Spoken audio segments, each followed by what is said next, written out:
Hello friends, नमस्ते। Divi's education में आपका स्वागत है। आज हमारा जो टॉपिक होगा वो होगा इटली के एकीकरण के बारे में। इटली के एकीकरण में किस किस का योगदान रहा, किस किस व्यक्ति का योगदान रहा, किस किस संगठन का योगदान रहा, वो सारी चीजें हम पढ़ेंगे। जितना हो सका इस वीडियो में हम शामिल करेंगे। इसके अलावा नेक्स्ट पार्ट, सेकेंड पार्ट होगा, उसमें हम उसको पूरा क्लियर कर लेंगे। पिछले वीडियो में हमने पढ़ा था जर्मनी के एकीकरण के बारे में, तो आई थिंक मैं समझ सकता हूँ कि आपको ठीक से समझ में आ गया होगा और उम्मीद है कि आपने उस वीडियो को लाइक शेयर जरूर किया होगा। तो चलिए हम चलते हैं इटली के एकीकरण के बारे में। इटली का एकीकरण में सहायक संगठन, तो जो सहायक संगठन है वो पहला संगठन क्या है? कार्बोनेरी। क्या है? कार्बोनेरी। कार्बोनेरी संगठन है, ये भी इटली के एकीकरण में महत्वपूर्ण योगदान देता है, लेकिन कुछ विशेष परिस्थितियों के कारण इस संगठन का क्या हो जाता है? बिखराव हो जाता है, ये बिखर जाता है। इसकी स्थापना 1810 में की गई। इसकी स्थापना 1810 में की गई। स्टेट गवर्नमेंट ऑफ राजस्थान की जो बुक है उसके अकॉर्डिंग और एनसीईआरटी और आईसीईआरटी की जो बुक है उसके अकॉर्डिंग इसमें बताया गया 1810 में इसकी स्थापना की गई थी। और किसके द्वारा की गई थी? किस में की गई थी? नेपल्स में की गई थी। कहाँ की गई थी? नेपल्स में की गई थी। इसके जो मुख्य उद्देश्य हैं, इस कार्बोनेरी संगठन के जो मुख्य उद्देश्य थे उस समय, वो थे सभी वर्गों को शामिल किया जाना। सभी जो जितने भी वर्ग थे उस समय जो इटली के एकीकरण में भागीदारी निभाना चाहते थे, उन सभी को इसमें क्या किया गया? शामिल किया गया, ताकि बाद में ये समस्या क्रिएट नहीं हो कि हमें इसमें शामिल नहीं किया गया। मतलब सभी को साथ लेकर चलने की बात कही गई। इसके बाद में इनका जो मुख्य उद्देश्य था, दो मुख्य उद्देश्य थे इनके कार्बोनेरी संगठन के। एक तो था विदेशियों को इटली से बाहर निकालना, क्योंकि इटली क्या था? बिखरा हुआ था। और कहा जाता है कि जो बिखरी हुई चीजें होती हैं वो क्या होती है? अक्सर इस पर किसी दूसरे व्यक्ति का आधिपत्य हो जाता है। तो इसी प्रकार इटली जो बिखरा हुआ था, टुकड़ों में बटा हुआ था, उसमें क्यों कौन थे? विदेशी लोग ज्यादा थे। तो इनको क्या करना था? इटली से बाहर निकालने का उद्देश्य किसके द्वारा रखा गया? कार्बोनेरी संगठन के द्वारा रखा गया। साथ ही वैधानिक स्वतंत्रता की स्थापना, जो कानून सम्मत हो, जो संवैधानिक अनुसार मिले, उस स्वतंत्रता की स्थापना की बात कही गई। किसके द्वारा? कार्बोनेरी संगठन के द्वारा। तो डियर फ्रेंड, ये था हमारा कार्बोनेरी संगठन, जो बाद में क्या हो गया? इसका अस्तित्व समाप्त हो गया, ज्यादा समय तक नहीं चल पाया। फिर इसके बाद में इटली के एकीकरण में दूसरा संगठन जो आया वो महत्वपूर्ण रहा, उसने काफी कुछ किया। वो था यंग इटली। यंग इटली नाम से एक संगठन बना। इस संगठन में यंग इटली, हम इसके नाम से ही देख सकते हैं कि यंग मीन्स जवान और इटली मीन्स इटली होता है। तो मतलब ये एक जवानों या नौजवानों का संगठन था जिसमें युवाओं को ज्यादा मौका दिया गया था।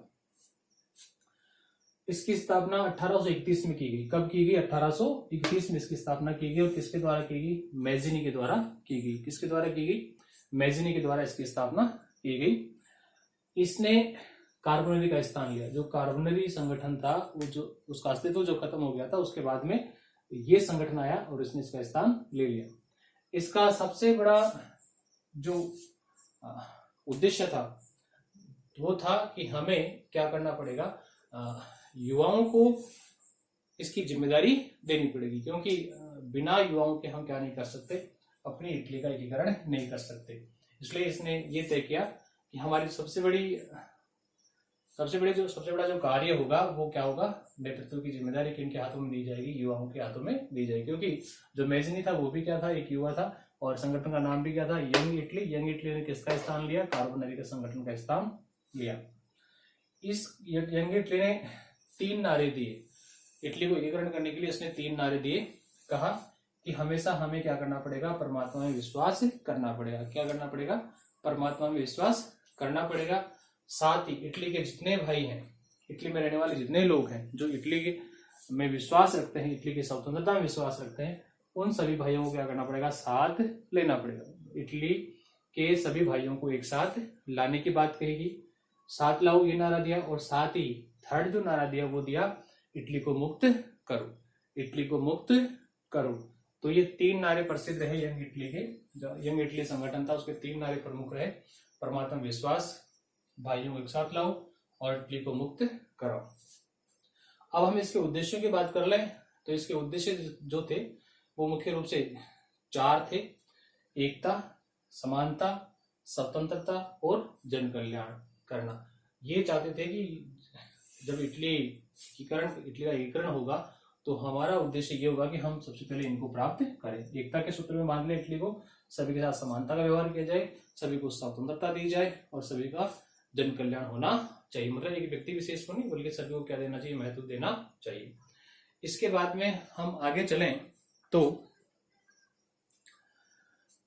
मैज़ेनी जिसने इसकी स्थापना की थी उसका एक आह्वान था, वह लोगों को एक बात के माध्यम से ये कहना चाहता था कि हमें इस समय इटली का एकीकरण करना है तो हमें क्या करना पड़ेगा, संयुक्त इटली के आदर्श को नहीं छोड़ना है। संयुक्त इटली के आदर्श को नहीं छोड़ना है। अन्य जो चीजें हैं उसको हमें पीछे छोड़ देना है या उनके पीछे नहीं दौड़ना है।